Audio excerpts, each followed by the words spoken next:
Salut les crabes, c'est Soren de la Team Posh Ride. Aujourd'hui, on va se retrouver pour parler d'un monument dans la vie d'un rider, d'une vraie étape. On va parler du 180. Donc dans cette vidéo, nous allons voir comment réaliser un 180, comment s'améliorer une fois la figure maîtrisée, mais également comment se retourner une fois en arrière. On avait déjà fait une vidéo sur le 180 il y a très longtemps, mais bon, elle était très incomplète, c'est vieux, on sent que c'était nos débuts, donc on voulait refaire une version propre de cette vidéo. Un 180 consiste à faire une rotation de 180 degrés par rapport à sa position initiale. On va donc passer d'une position où nous faisons face à une direction à une position où on lui tourne le dos.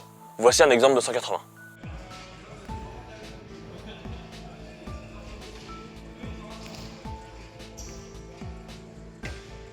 La première étape va être de choisir votre sens de rotation. Pour faire simple, vous allez prendre le pied qui est à l'avant. Ici, moi, c'est le pied droit qui est devant. Si votre pied droit est devant, vous allez tourner vers la gauche. Si votre pied gauche est devant, vous allez tourner vers la droite. Vous pouvez aussi la prendre dans l'autre sens si vraiment vous vous sentez plus à l'aise, mais je ne le recommande pas pour débuter. Vous allez apprendre la figure en oppo et ça pourra poser des problèmes pour la combiner avec d'autres figures. Une fois le sens de rotation choisi, vous allez avoir deux variantes pour le 180, une plutôt débutant et une plutôt confirmée. Je vous explique la différence tout de suite. Pour la première étape, la partie plus débutante, on va parler du 180 en bump. En fait, vous allez lever vos deux roues, votre vélo en entier, vos deux roues en même temps et à la même hauteur. Pour cela, vous allez en même temps tirer avec vos bras, tirer avec vos jambes, tournez vos épaules et votre bassin pour faire votre rotation. En fait, votre corps va agir comme une sorte de pièce figée qui va se déplacer d'un coup en entier. Pour réaliser un 180 en bump, il faut bien comprendre que votre corps ne doit faire qu'un. Vos bras, vos épaules, votre bassin, tout doit être lié, être bien rigide et tout doit tourner exactement en même temps. Donc vous allez vous positionner sur votre vélo, vous allez tirer avec vos bras car c'est le début de la rotation et essayer de tirer avec le plus en plus d'angles possible. Vous jetez sur le côté, donc au début vous allez faire une toute petite rotation, puis de plus en plus grande et ainsi de suite. Et à chaque fois, la seule solution pour aller plus loin, ça va être de tirer plus fort. Une fois que le 180 en bump est maîtrisé, on va passer à la version plus confirmée, à savoir le 180 en bunny up. Là, on va déconstruire tout ce qu'on a appris précédemment et on va maintenant lever d'abord la roue avant, commencer d'amorcer la roue avant avec les bras et les épaules.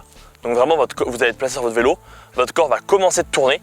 Une fois que vous avez amorcé et que votre roue avant a bien décollé, vous allez sauter avec l'arrière et donc commencer la rotation du bassin, l'amener au niveau de la roue avant et finir votre rotation.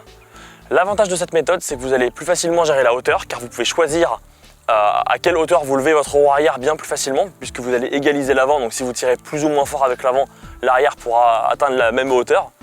Vous allez pouvoir tirer plus haut du coup, en règle générale, et vous allez pouvoir mieux gérer votre position en l'air, accélérer ou ralentir la rotation selon comment vous êtes. Le 180 est une figure pour débutants. Ce sera probablement une des premières figures que vous allez apprendre. N'hésitez pas à passer bien du temps dessus, ça nécessite d'être vraiment maîtrisé, c'est vraiment une des bases du ride. Donc prenez le temps, le jeu en vaut la bougie. Le 180 va pouvoir se placer absolument partout et se combiner avec n'importe quoi. Dans cette partie, on va s'attarder surtout sur trois endroits où placer un 180 est différent. Tout d'abord, nous allons voir le 180 en courbe ou en plan incliné. C'est ce que je recommande pour débuter, car le module va vous accompagner dans votre rotation, il va vous aider à tourner, et vu que vous allez retomber à l'endroit, ça va aider votre corps à tourner, vous n'allez pas avoir la peur de retomber à l'envers tout de suite. Ce que je recommande, c'est de prendre une courbe qui n'est pas trop grande ni trop petite idéalement. Vous arrivez avec assez de vitesse pour être à l'aise, pour atteindre à peu près le milieu de la courbe, et vous lancez votre rotation progressivement. Au début, vous n'allez peut-être pas tourner assez, vous allez peut-être faire que 90 degrés, mais c'est pas grave, il y a très peu de chances que vous tombiez. Continuez, persévérez, et assez rapidement, en quelques tentatives, je dirais une grosse demi-heure, vous allez maîtriser votre 180.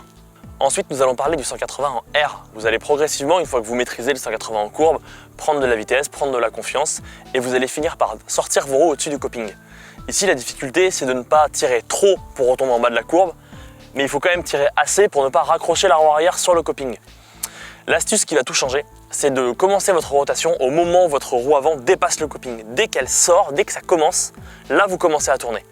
Ça demande un petit peu d'entraînement, un petit peu de pratique, mais vous allez vite prendre le coup de main. Ici, nous allons parler du dernier cas de figure qui est le plus dur, à savoir le 180 en sortie de courbe, sortie de plan incliné ou en flat.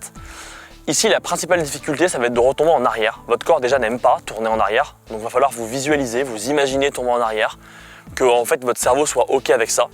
Vous allez devoir vous concentrer sur vos épaules qui doivent faire face à la direction de votre réception, donc en arrière. Une fois que vous visualisez bien, vous allez devoir gérer votre fatigue, apprendre à gérer votre fatigue. Et donc la transition est toute trouvée, nous allons parler du fatigue. Un faki, c'est l'action de rouler en arrière. Une fois votre 180 effectué, vous allez des fois vouloir rouler en faki jusqu'à atteindre un module ou un gap. Donc il est important de maîtriser également cette situation.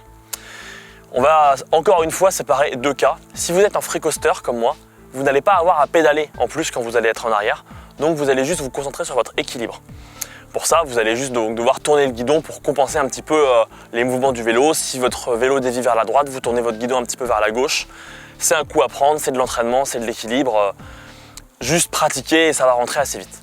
Si vous êtes en cassette, vous allez avoir quelques avantages car vous allez pouvoir gérer votre vitesse plus facilement et garder un peu votre équilibre en pédalant en arrière. Mais à l'inverse, vous allez être moins flexible. Si vous arrivez par exemple en faki que vous voulez rajouter un trick mais que votre pied n'est pas le bon car vous tournez vos pédales, ça peut vous poser problème. Donc, libre à vous de faire votre choix. Une fois n'est pas coutume, vous allez encore avoir deux principales façons de vous retourner une fois que vous êtes en faki. Le rollback et le half cab. Je vous explique tout ça. Je vais d'abord vous présenter le rollback. Le rollback consiste à se retourner en ne levant uniquement la roue avant. Vous allez lever votre roue avant et pivoter en gardant la roue arrière au sol. Pour faire un rollback, vous allez devoir mettre un petit coup de guidon dans le sens opposé où vous allez vous retourner. Faites ça une fois que vous êtes bien stable en faki. Ça va créer une petite amorce, une petite impulsion. Et ensuite, si vous êtes en free coaster, vous allez uniquement devoir tirer avec vos bras et vos épaules pour vous retourner. Si vous êtes en cassette, vous allez pouvoir bloquer votre vélo, bloquer vos pédales. Ça va légèrement cabrer votre vélo et ça va vous donner une impulsion supplémentaire pour vous retourner. Le rollback est principalement utilisé lorsque vous faites un 180 et que vous devez vous retourner un peu en urgence, que ça se passe mal, que vous allez un peu trop vite, ou alors par les débutants. Il n'offre pas réellement d'avantage sur le half cab. Parlons maintenant du half cab. Le half cab, c'est simplement un autre 180 qui vous fait passer d'une position où vous roulez en arrière à une position où vous roulez en avant. C'est une version plus évoluée du rollback. En fait, vous allez simplement, à force de maîtriser votre rollback, vous retourner de plus en plus vite.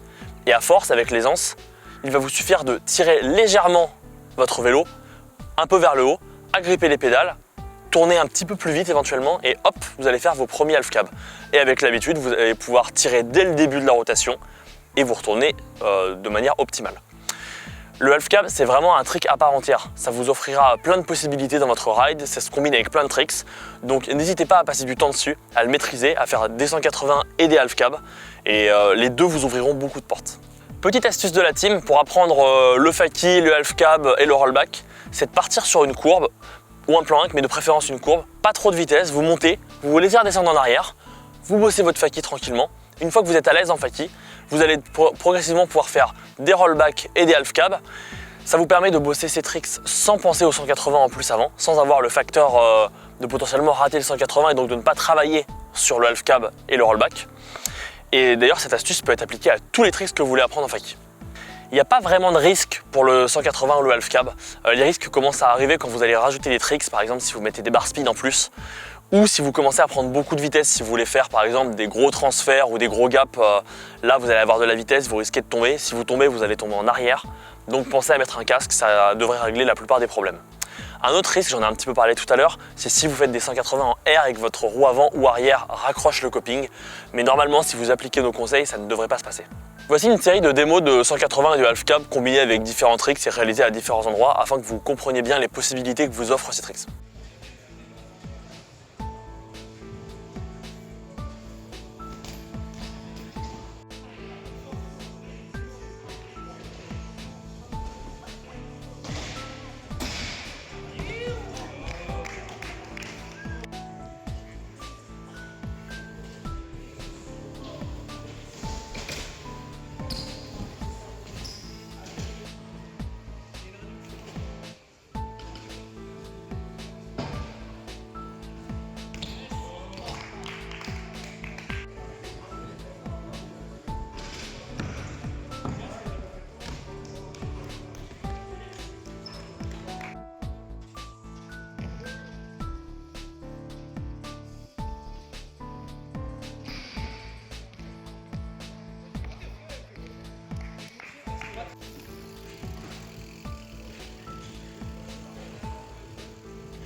Voici quelques petits conseils de la team pour vous aider à apprendre le 180.